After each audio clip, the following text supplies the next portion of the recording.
I'm Corey, 35 years old, and a software engineer who finally bought my first home last year, after years of saving. Sunday dinners at my parents' house with my sister Jessica and her husband Kyle had been our tradition for years. I was excited to occasionally host family at my new place, too. That particular Sunday, as we finished dessert, my parents exchanged glances before announcing they had wonderful news to share. I had no idea their announcement would involve commandeering a room in my house. If you're watching this from your own place where your boundaries are respected, hit like and subscribe while I tell you how my family tried to renovate my life without permission. Getting to where I was in life hadn't been easy. I worked my way through college with 2 jobs while maintaining a high GPA in computer science. After graduation, I started at the bottom rung of a tech company, spending countless late nights coding and volunteering for projects nobody else wanted. Each promotion came from pure determination and skill, not connections or luck. For 7 years, I lived in a tiny 1-bedroom apartment, saving every dollar I could while my friends upgraded to luxury buildings or bought starter homes. I drove the same used car I bought in college, packed lunches instead of eating out, and tracked every expense in a detailed spreadsheet. Some called me obsessive, but I had a clear goal: owning my own home without drowning in debt. Last year, all that sacrifice finally paid off. I found a beautiful 3-bedroom house in a quiet neighborhood, just 20 minutes from downtown. It wasn't enormous, but it had character hardwood floors, large windows that let in natural light, and a small backyard where I could relax after work. The master bedroom was perfect for me. The second bedroom became my home office, and the third I designated as a guest room for visiting friends and family. That guest room meant a lot to me. Growing up, we never had extra space in our house. When relatives visited, my sister and I would be forced to share a room or sleep on the couch.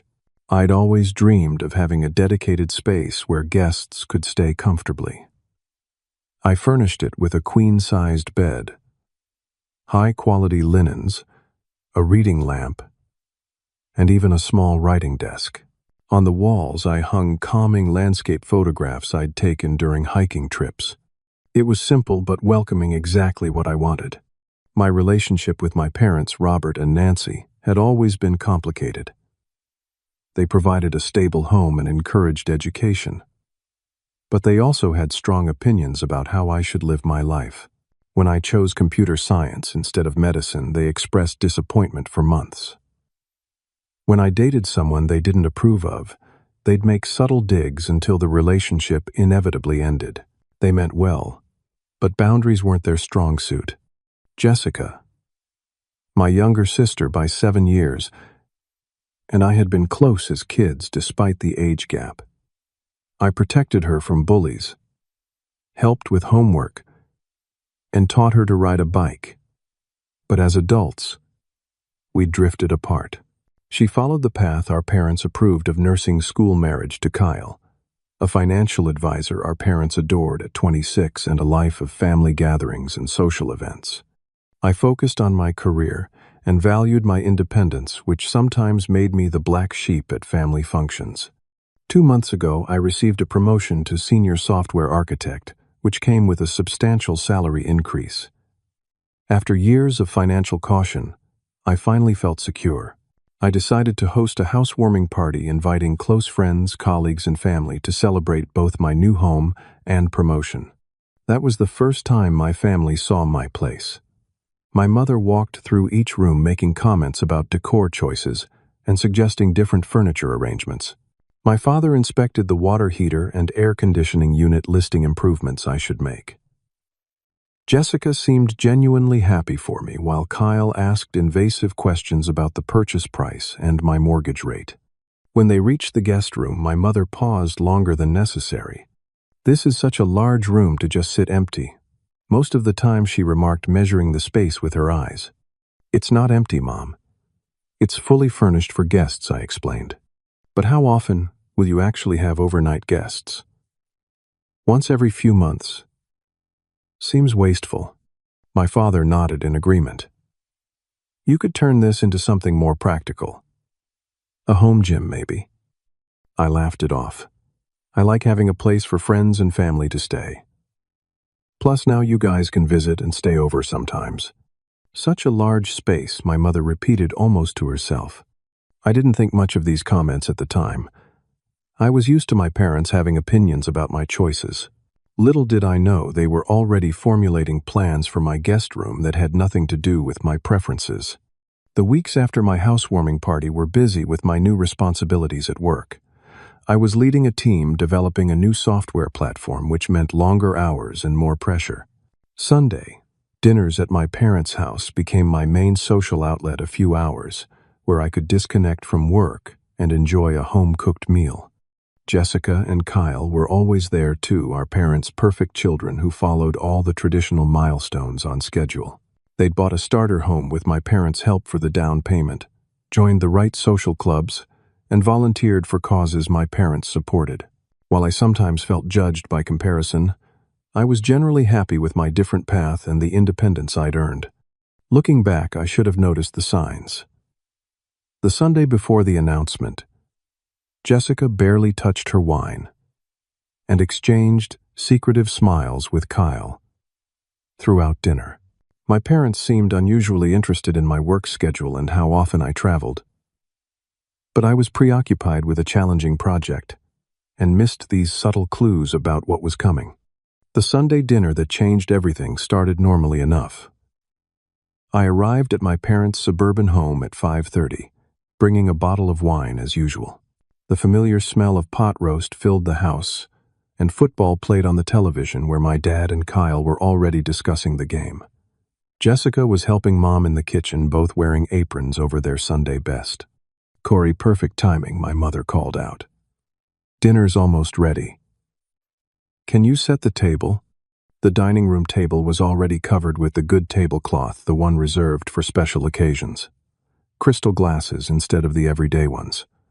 Cloth napkins folded elaborately. My mother had even put out the silver candlesticks that usually only appeared during holidays. "What's the occasion?" I asked, arranging forks and knives. "Can't we just make Sunday dinner special sometimes?" My mother replied a little too casually. Throughout the meal, I noticed Jessica and Kyle exchanging glances and small smiles. Jessica seemed to glow with happiness, barely touching her food but drinking 3 glasses of water. Kyle kept checking his phone under the table, as if waiting for an important message. My parents were overly attentive, repeatedly asking if I was enjoying the meal and if work was going well. When my mother brought out a homemade cheesecake for dessert, another special occasion marker, I knew something was definitely up. "Before we have dessert," my father announced, raising his glass, "we have some wonderful news to share." My mother reached over to squeeze Jessica's hand, her eyes already tearing up. "Jessica and Kyle would like to make an announcement," she said. Jessica stood up, pulling Kyle up beside her. Her face was radiant as she placed a hand gently on her stomach. "We're having a baby. I'm 3 months pregnant." The room erupted in excitement. My parents jumped up to hug them both, my mother fully crying now. I stood too genuinely happy for my sister. She'd always talked about wanting children. "Congratulations. That's amazing news," I said, hugging Jessica and shaking Kyle's hand. "I'm going to be an uncle." "The best uncle," Jessica said, squeezing my arm. We all sat down again, and my mother served cheesecake, while Jessica shared details about the pregnancy so far. The due date was in 6 months. She'd had some morning sickness, but it was getting better. They'd heard the heartbeat at the last appointment. I was listening attentively when my father cleared his throat. "That's not all the news we have," he said, looking at me with an expression I couldn't quite read. "We've been doing some planning." My mother jumped in. "We know you're so busy with your new position, Corey. Working such long hours. And that beautiful home of yours is mostly empty during the day," Jessica added. Something in their tone made my stomach tighten. "We've been thinking," my father continued, "that your guest room would make the perfect nursery." He blinked, certain I'd misheard. "My guest room?" "It gets such wonderful natural light," my mother said enthusiastically. "And it's the perfect size." "Wait," I said slowly. "Are you talking about creating a nursery in my house? For your baby?" I looked at Jessica and Kyle. Jessica nodded excitedly. "We both work full-time, and Mom has volunteered to watch the baby during the day. But her house is too far from our workplace, while yours is right on the way." "It makes perfect sense," Kyle chimed in. "Jessica can drop the baby off on her way to the hospital. Your mom can babysit there, and then Jessica picks the baby up after her shift." I sat in stunned silence as they continued explaining their plan as if it were already decided. My mother would watch the baby at my house while I was at work. Jessica and Kyle would have access to drop off and pick up the baby. The guest room would be converted into a fully equipped nursery. "We've already started ordering furniture," my mother said proudly.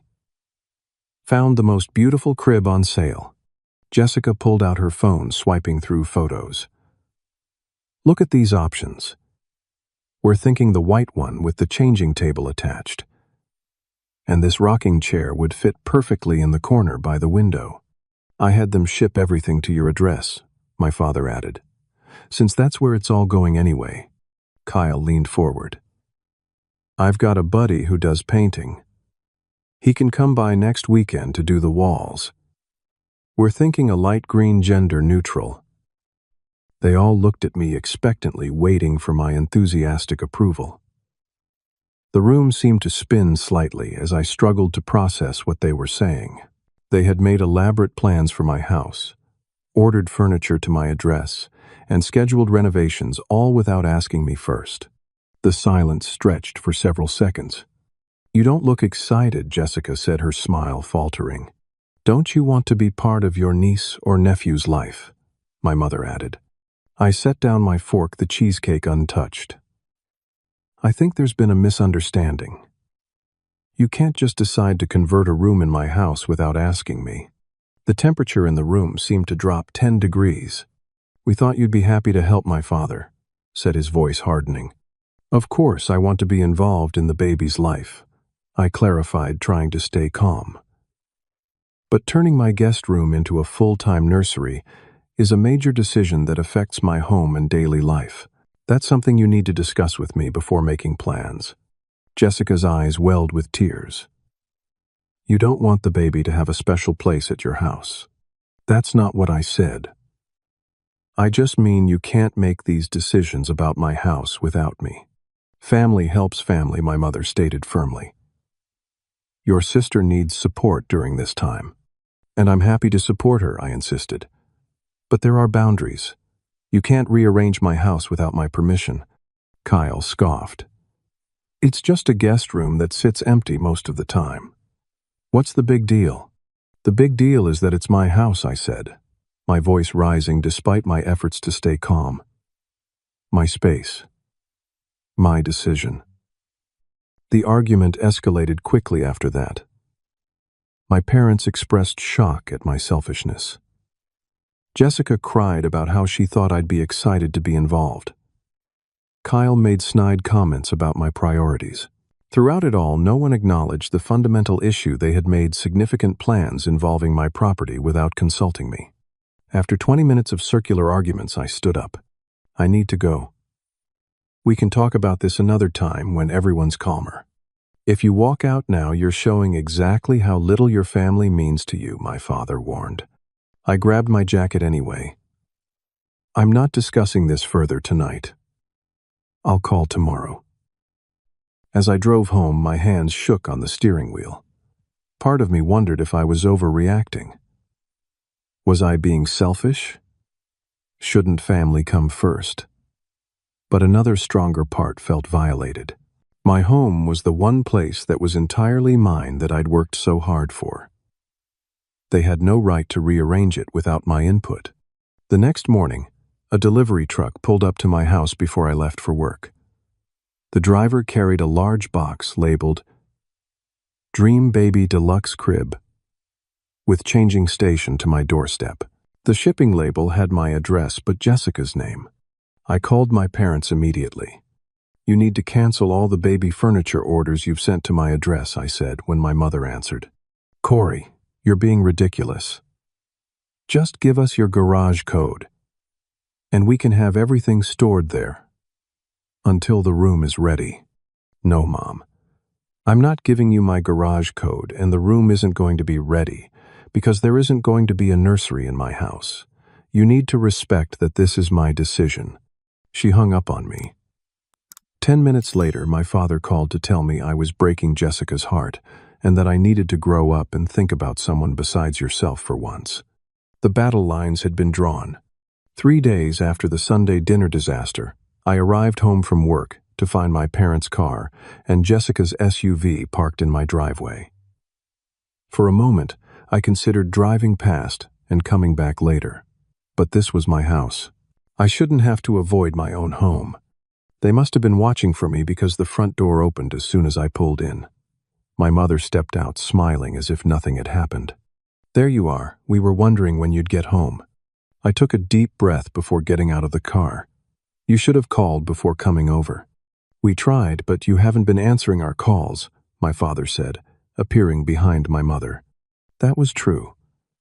I'd been sending their calls to voicemail, needing time to process everything. Come inside, my mother said. Jessica brought dinner from that Italian place you like. The kitchen table was indeed set with takeout containers from Salvatore's My Favorite restaurant.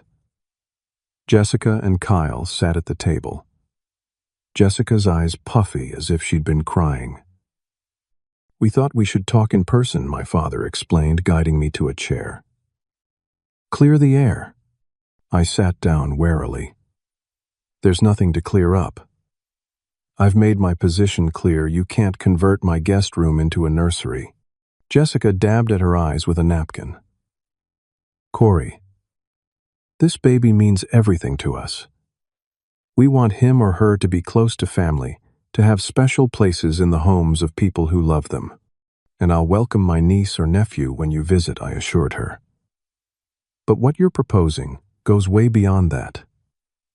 You're talking about daily use of my house when I'm not even here. Your mother has volunteered to provide free childcare, Kyle interjected. Do you know how expensive daycare is? We're trying to be practical. Then set up a nursery at Mom and Dad's house, I suggested. My mother shook her head firmly. Our house is 15 miles in the wrong direction from the hospital. Jessica would spend an extra hour in traffic each day. That's unfortunate, but it doesn't mean my house is the solution. You're never even home during the day, Kyle exclaimed. You wouldn't be inconvenienced at all. I set down my fork. It's not about inconvenience. It's about the fact that you all made this plan without asking me.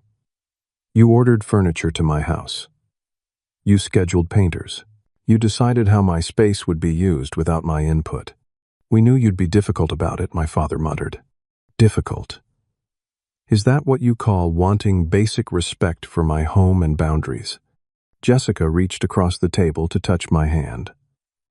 Corey, please. This means so much to us. Don't you want to be part of this baby's life? Of course I do. As an uncle who visits, who babysits occasionally, who shows up for birthdays and important events. Not as someone whose house becomes a daycare center without his permission. Family should support each other, my mother insisted for what felt like the 100th time. Support goes both ways, I countered. It includes respecting boundaries. Kyle, who had been measuring the dining room with his eyes, stood up. While we're discussing this, I might as well check the guest room dimensions again. I want to make sure the furniture will fit properly. Before I could object, he was heading down the hallway toward the guest room. Kyle, stop, I called after him. You don't have permission to do that. He ignored me, continuing toward the room. I got up and followed him, finding him in the guest room, with a measuring tape, checking the distance from wall to wall. This is exactly what I'm talking about, I said, anger rising in my voice. You can't just come into my house and start measuring rooms as if you have any right to make changes here. Kyle looked annoyed at the interruption. We're trying to plan properly. The crib needs to go against this wall away from the window for safety. There isn't going to be a crib in this room, Kyle. My parents and Jessica had followed us into the room. Jessica looked around wistfully. It really would make a perfect nursery, she said. We could paint these walls a soft green, put the crib there, the changing table over there. Stop it! I finally shouted, my patience completely gone. All of you need to listen to me. This is my house. I decide what happens in it. There will not be a nursery here. There will not be daily childcare here. I am not asking for your permission or approval. I am telling you how it's going to be. The room fell silent. Jessica's face crumpled, and she burst into tears. Kyle put his arm around her, protectively glaring at me. Way to make your pregnant sister cry, he said coldly. My mother rushed to Jessica's other side. It's okay, sweetie. Your brother is just being selfish right now. He'll come around. No, I won't come around, I stated firmly. And I need all of you to leave my house right now. My father stepped toward me, jabbing a finger in my direction. You've always been difficult, Corey. Always thinking you know better than everyone else. This family has supported you through everything, and this is how you repay us. Supported me. I worked my way through college. I saved for this house entirely on my own. I've built my life through my own efforts. And now you think you're too good for your family, he shot back. That's not what this is about, and you know it. The argument continued to escalate, with Jessica crying harder, Kyle making snide remarks about my character, and my parents alternating between guilt trips and outright anger. Finally, I'd had enough. I want all of you to leave. Now. We can talk when you're ready. To respect my boundaries. If you make us leave now, you'll regret it, my mother warned. What I regret is not setting clearer boundaries earlier. Please go. After they finally left, I sat alone in my guest room, the room they'd tried to claim without my permission. My phone buzzed constantly with texts and calls which I ignored. I needed space to process what had happened and how to move forward. The next day, another delivery arrived. A box of baby wallpaper borders with zoo animals. The day after that, a rocking chair. I refused all the deliveries, sending them back. This only led to more angry calls from my family. What followed was a cold war of sorts. I stopped attending Sunday dinners. My parents left voicemails alternating between guilt trips and anger. Jessica sent tearful voice messages about how I was ruining what should be the happiest time in her life. Kyle texted that I was tearing the family apart with my selfishness. Even worse, mutual friends began approaching me saying they'd heard I was refusing to help my pregnant sister. My parents had apparently been sharing their version of events, widely casting me as the villain. People I'd known for years were suddenly looking at me differently, making comments about family being more important than personal space. As the days passed, doubt began to creep in. Was I being unreasonable? Was a room in my house really such a big sacrifice to make for family? The constant pressure was wearing me down, making me question my own judgment. I found it hard to concentrate at work. My sleep suffered. The stress began to take a physical toll, but every time I considered giving in, something stopped me. This wasn't just about a room. It was about respect, about my right to make decisions about my own home and life. If I gave in now, where would it end? 2 weeks after the confrontation, I came home from work earlier than usual, having left a meeting that ran shorter than expected. As I turned onto my street, I noticed my parents' car and Jessica's SUV parked in front of my house again. My stomach clenched at the sight. I pulled into my driveway and sat for a moment, gathering my courage for another confrontation. Then I noticed something odd. The front curtains were open, and I could see movement inside. I always closed those curtains when I left for work. Using my key, I quietly entered through the front door. Voices drifted from the direction of the guest room. I followed the sound, a sense of dread building with each step. What I found left me speechless. The guest room had been partially emptied. The bed was pushed to the center of the room, covered with a tarp. The nightstands and desk had been moved to the hallway. My parents were removing the framed photographs from the walls while Jessica directed them. Kyle was in the corner assembling what looked like parts of a crib. They all froze when they saw me in the doorway. "What the hell is going on here?" I finally managed to ask, my voice barely controlled. My mother recovered first. "Corey, you're home early." "Obviously. How did you get into my house?" My father looked uncomfortable. "We used the emergency key you gave us last year."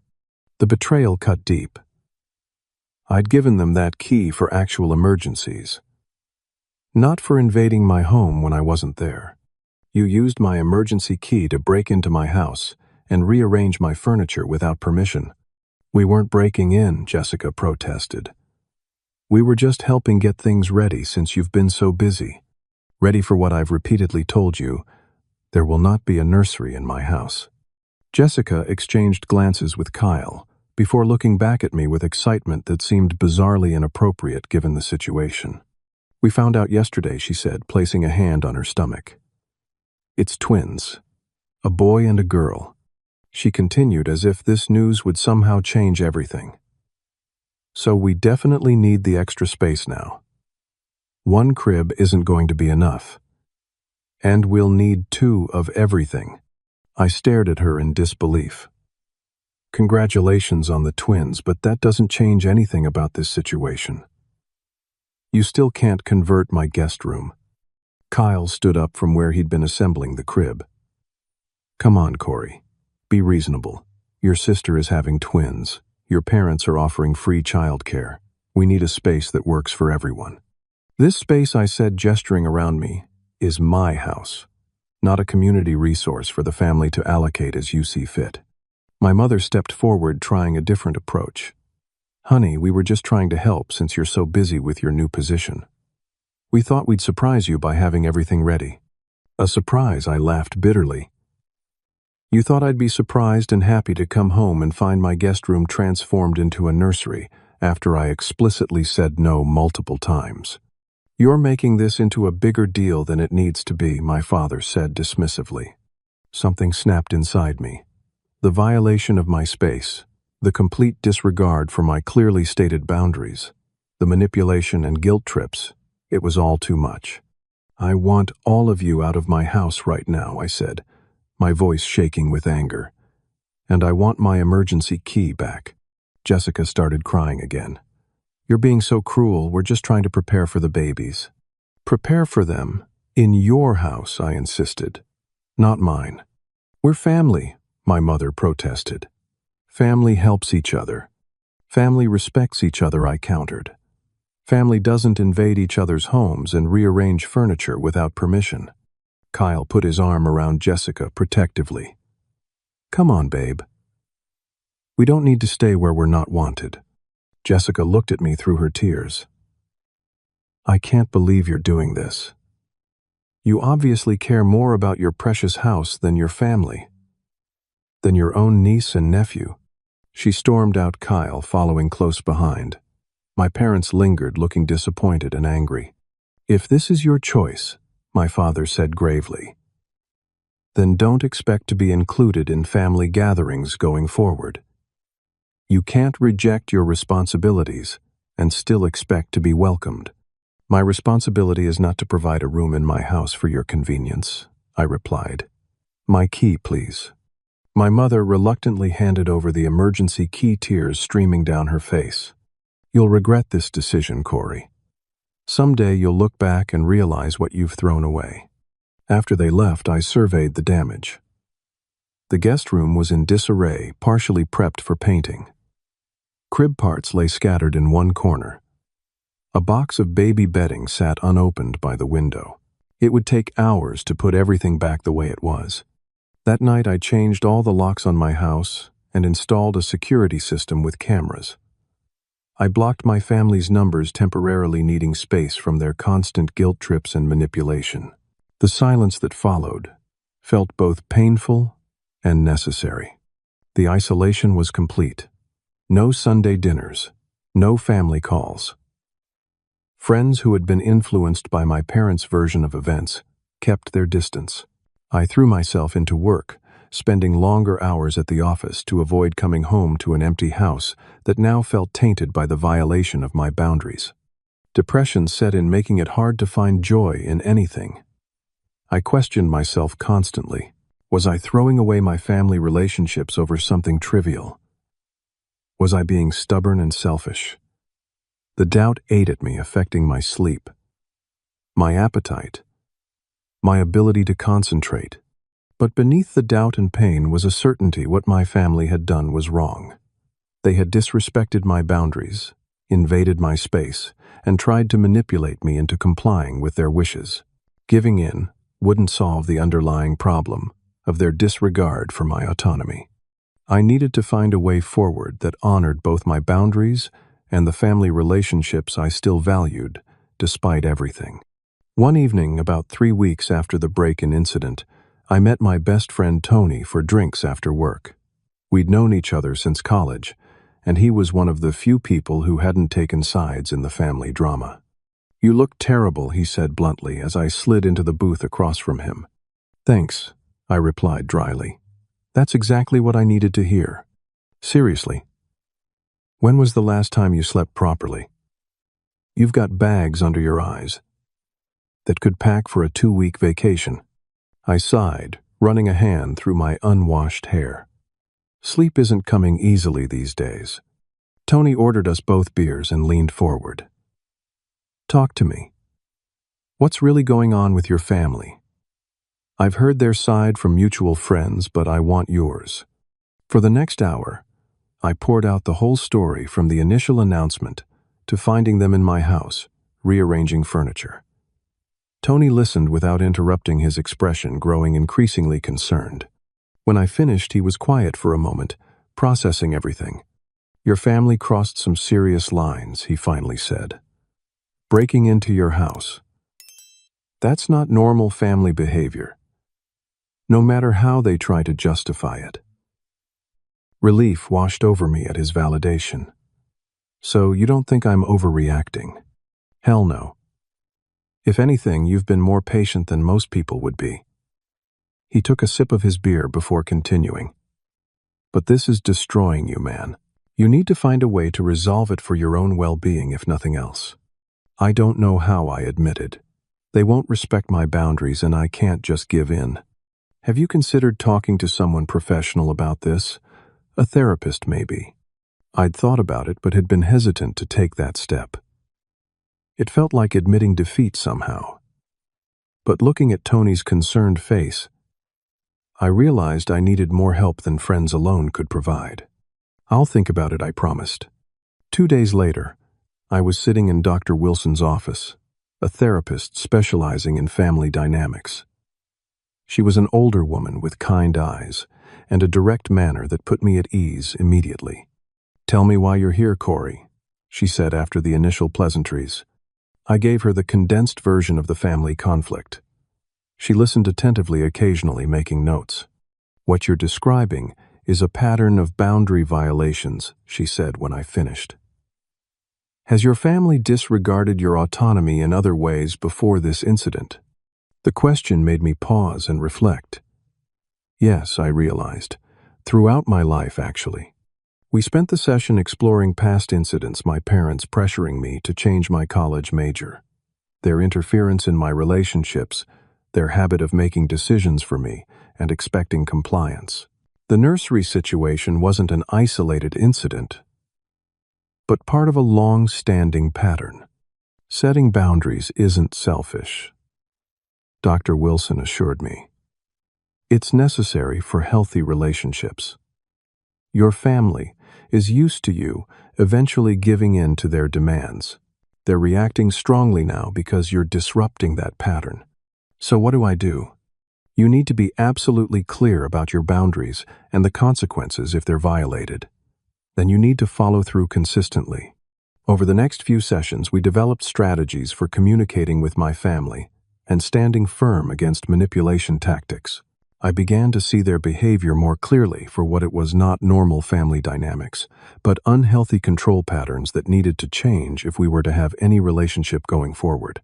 Meanwhile, I did research on healthy family boundaries and assertiveness.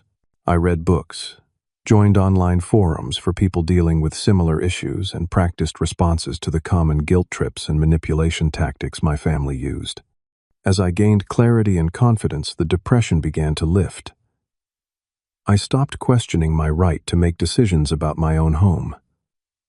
The situation still hurt, but I no longer doubted that I was taking the right stand. After 6 weeks of therapy and preparation, I felt ready for a final conversation with my family. I decided to meet them on neutral ground, where no one would have the home field advantage. I texted my parents suggesting lunch at a restaurant halfway between our homes. To my surprise, they agreed, saying the whole family would be there.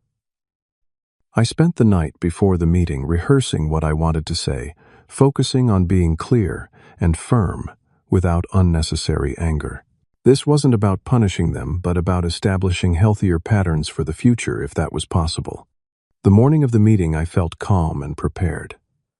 Whatever happened, I knew I had done everything I could to address the situation in a mature and reasonable way. The rest was up to them. Before the scheduled lunch meeting, I met with Dr. Wilson for a final preparation session. Remember, she said, they may try to overwhelm you with emotion or numbers. Stay focused on your main points. It's not a debate you need to win, but a position you need to maintain. What if they refuse to respect my boundaries even after this conversation? I asked, voicing my biggest fear. Then you'll have difficult choices to make about what kind of relationship is possible going forward. But you'll make those choices from a position of strength and clarity, not guilt and confusion. I nodded, grateful for her guidance over the past weeks. The work we'd done had helped me understand that this conflict wasn't just about a room in my house. It was about patterns established over decades, about my right to autonomy, and about what constitutes healthy family dynamics. During our sessions, I'd recalled numerous instances where my boundaries had been disregarded. My parents reading my journal as a teenager for my own good. Their insistence on attending college tours for schools they approved of, while refusing to visit my preferred options. Their habit of entering my apartment with their emergency key to tidy up or rearrange furniture. When I lived closer to them after college, Jessica had learned from their example, often borrowing my things without asking and becoming defensive when confronted. Kyle had integrated seamlessly into these patterns, backing up Jessica and my parents in their dismissal of my objections. I'd always given in, eventually valuing peace over principle. This pattern had taught them that my initial refusals were merely speed bumps on the way to getting what they wanted. The nursery situation was where I'd finally drawn a firm line, and their escalating reactions revealed how accustomed they were to my eventual compliance. As the meeting time approached, I reviewed my strategy. I would remain calm but firm. I would acknowledge their feelings without accepting blame for setting reasonable boundaries. I would offer alternative ways to be involved in the twins' lives that didn't involve surrendering my home autonomy. Most importantly, I would make clear that our future relationship depended on their respect for my boundaries, not on my compliance with their wishes. I arrived at the restaurant 15 minutes early, selecting a table in a quiet corner where we could talk privately. I ordered water and waited, controlling my breathing to manage the anxiety that threatened to surface. My parents arrived, first looking tense but determined. Jessica and Kyle followed a few minutes later. Jessica's baby bump, now visibly showing, at almost 5 months. After awkward greetings and ordering food, an uncomfortable silence fell over the table. My father broke it first. "We're here because we want to resolve this situation," he said. "Your mother and I don't like this distance in the family." I nodded. "I don't like it either. That's why I wanted to meet." "So you've reconsidered your position about the nursery?" my mother asked hopefully. "No," I said firmly. "My position on that hasn't changed. But I want to talk about how we can move forward with a healthier relationship. Jessica's face fell. You still won't help with the twins. There's a difference between helping with the twins and converting a room in my house into a full-time nursery, I explained. I'd like to discuss ways I can be involved that respect everyone's boundaries. Kyle scoffed. Boundaries. It's always about your boundaries. What about Jessica's needs? What about the babies? Everyone has boundaries, Kyle. Mine include making my own decisions about my home. My mother tried a different approach. Corey, we're just trying to find a practical solution for childcare. Your house is in the perfect location. I understand that. But the solution can't involve commandeering space in my home without my consent. That's not reasonable or respectful. So what are you suggesting? My father asked, his tone indicating skepticism that I had any solution to offer. I took a deep breath and laid out the alternatives I'd prepared. First, I'm happy to help set up a proper nursery at Jessica and Kyle's house. I can contribute financially or with labor, whatever would be most helpful. Jessica and Kyle exchanged glances. Second, I'm willing to help find and vet professional childcare options if mom watching the twins every day isn't practical because of location. My mother looked offended at the suggestion, but I continued. Third, I'm happy to babysit occasionally on evenings or weekends to give you guys a break. I want to be involved in the twins' lives as their uncle. But that doesn't solve the daily childcare issue, my father pointed out. No, it doesn't. But it's not my responsibility to solve that by sacrificing my home autonomy. There are other solutions that don't involve boundary violations. The conversation continued in circles for a while. My parents and Jessica kept returning to why their original plan made the most practical sense. I kept redirecting to the fundamental issue of respect for boundaries. Kyle made several snide comments about my priorities and selfishness, which I let pass without engagement. Finally, after nearly 2 hours of discussion, my father leaned back in his chair with a heavy sigh. You're really not going to change your mind about this, are you? No, I said simply. I'm not. A moment of silence followed as they absorbed this reality. So where does that leave us? My mother asked, sounding tired and defeated. That depends on all of you, I replied. I want a relationship with my family. I want to be involved in the twins' lives. But that relationship has to include respect for my boundaries and decisions. And if we disagree with your decisions, Jessica asked, you're free to disagree. You're not free to override them when it comes to my home and personal space. Kyle started to make another cutting remark, but Jessica touched his arm, stopping him. For the first time, I saw her really listening to what I was saying. I think I understand, she said slowly. I wouldn't want someone making decisions about our house without our input either. Even family. It was a small acknowledgement, but it felt like a breakthrough. The conversation shifted after that, becoming less confrontational and more exploratory.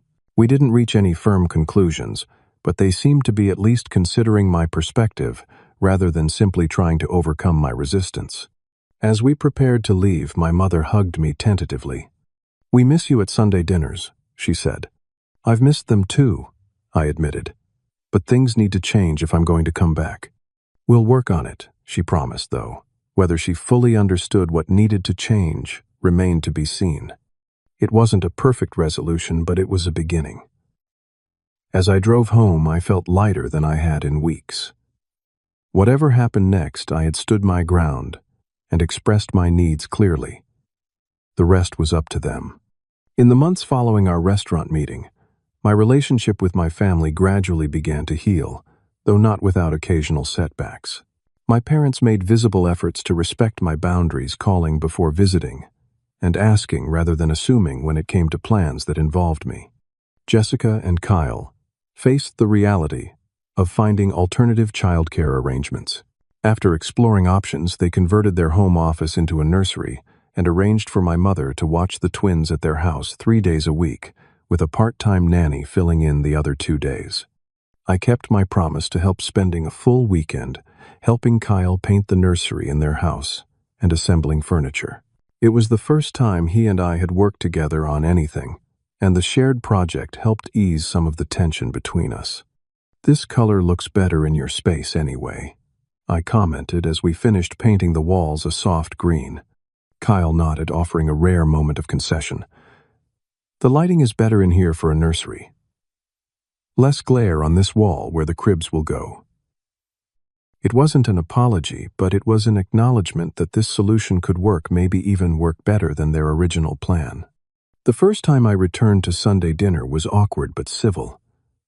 My parents made an effort not to bring up the conflict, focusing instead on neutral topics and Jessica's pregnancy progress. I brought a small gift for the babies, 2 plush toys that could hang on the cribs, showing my support in appropriate ways. As Jessica's due date approached, I surprised her with an offer. "I've been thinking," I told her over coffee one afternoon. "After the twins are born, there will probably be times when you and Kyle need a break or want a date night." She nodded, looking exhausted, just contemplating the demands of caring for 2 newborns. "I'd like to offer regular babysitting, maybe one evening every 2 weeks.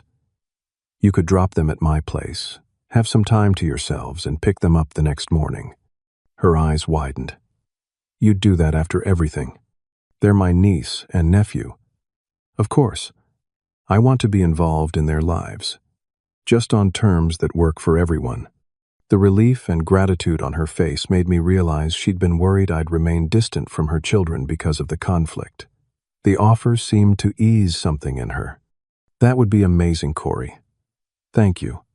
When the twins were born in April, a healthy boy and girl named Ethan and Emma, the first was at the hospital with the rest of the family. Holding those tiny, perfect babies, I felt a surge of love I hadn't anticipated. Whatever disagreements I'd had with their parents, these children were innocent and deserving of all the love and support our family could provide.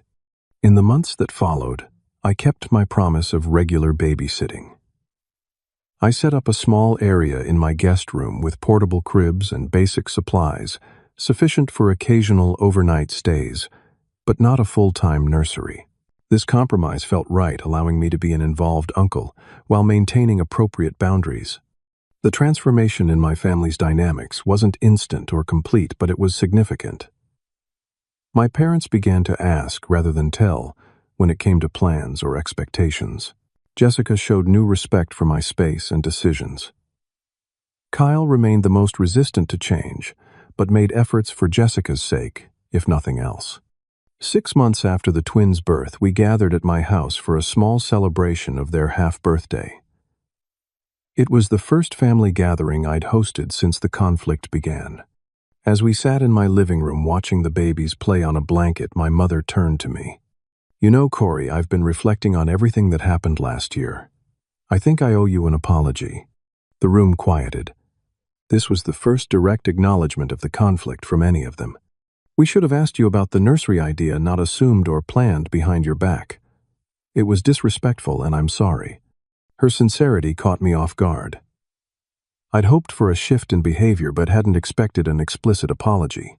"Thank you, Mom. That means a lot." My father cleared his throat. "I should apologize too. We were so focused on finding a practical solution that we didn't consider how it affected you.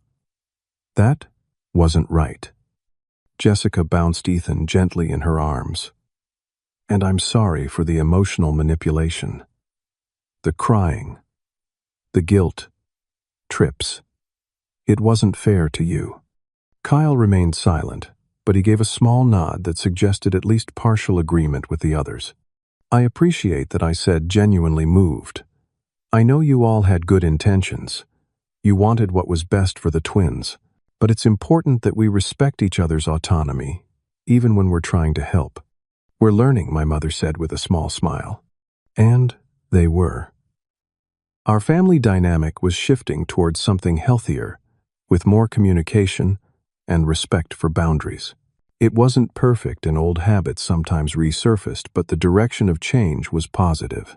As for me, I'd learned valuable lessons about standing firm in the face of pressure and manipulation.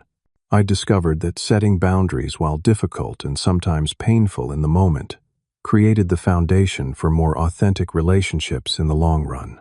I'd realized that true family support means respecting each other's choices and space, not demanding sacrifices as proof of love. The twins are now 1-year-old, walking and beginning to talk. They have their special corner in my guest room for overnight stays, and they light up with recognition when I visit Jessica and Kyle's house. I've embraced my role as their uncle on my own terms, finding joy in being part of their lives without sacrificing my autonomy. My relationship with my family is stronger now than before the conflict, built on a new foundation of mutual respect rather than compliance and obligation. The journey to this point was difficult, but the destination has been worth it. If you've ever struggled with family boundary issues or felt pressured to sacrifice your autonomy to keep the peace, I hope my story offers some encouragement. Standing up for yourself doesn't mean rejecting your family. Sometimes, it's the only way to build a healthier relationship with them. Have you ever had to set difficult boundaries with loved ones? Share your experience in the comments below.